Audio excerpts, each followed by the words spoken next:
Hæð í sívalningi er fjarlægðin frá grunnfletinum og upp á topp. Við þurfum kannski að skoða fyrst hvað sívalningur er.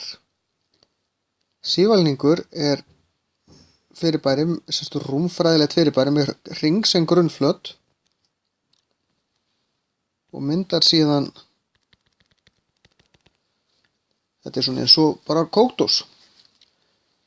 Þetta er hringur í báða enda og svo er það sem kallað er möttull á milli.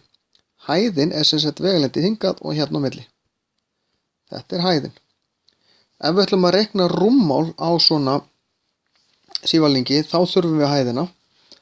Þá gerum við geislinn sem er hérna, r í öðru, rúmmálið á þessu er r í öðru sinnum pi.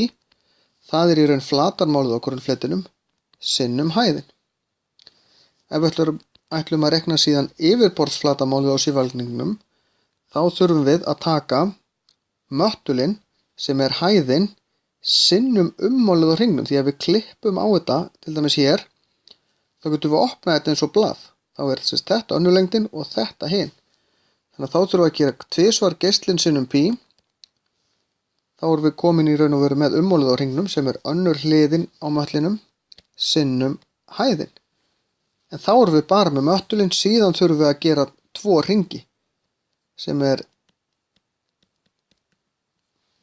hringurinn hérna uppi og svo hringurinn hérna niðri. Það er þá geislinn í öðruveldi sinnum pi og sinnum 2 því þetta eru 2 hringir.